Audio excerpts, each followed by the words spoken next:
Donc Laurent Saboureau, je suis vétérinaire de formation et puis j'exerce depuis une trentaine d'années dans les productions animales, d'abord en tant que vétérinaire libéral dans des cabinets du centre de la France en zone bovin-charolais.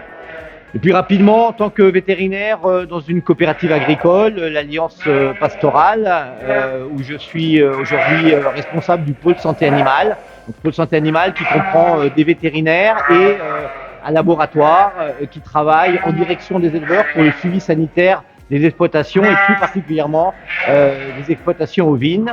J'ai depuis quelques années également créé ma propre entreprise de conseil et de formation, toujours autour de l'élevage des petits ruminants. Alors pourquoi j'ai accepté? Parce que c'est dans le prolongement de ma participation à titre personnel ou au titre de la coopérative dans différents réseaux, le réseau des experts innovants, la commission ovine de la SNGTV, et puis différents projets menés en France autour de la gestion du parasitisme et des résistances des troncs gastro-intestinaux aux antiparasitaires. Donc pour moi, Spark, c'est un espace d'échange, alors à l'international, mais un espace d'échange où on peut à la fois apporter sa petite expérience en la matière, mais aussi profiter de l'expertise de tous les conseillers et collègues qu'on rencontre dans ce projet.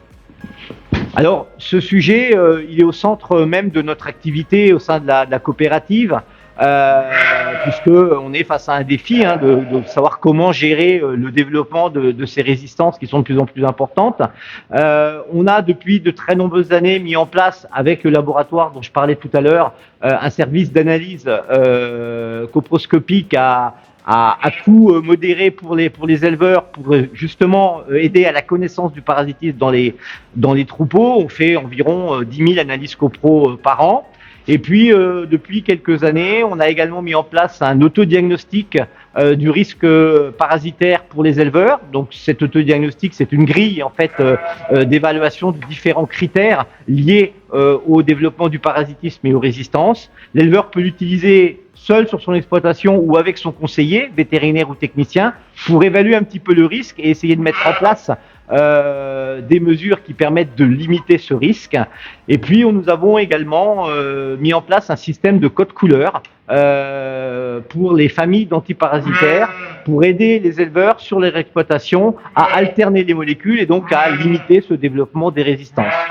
Donc, en conclusion, dans le cadre de Spark, on espère pouvoir partager sur ces outils et puis surtout également obtenir des informations, des idées, des techniques, des astuces pour améliorer à la fois notre connaissance mais aussi le service qu'on peut apporter à nos éleveurs.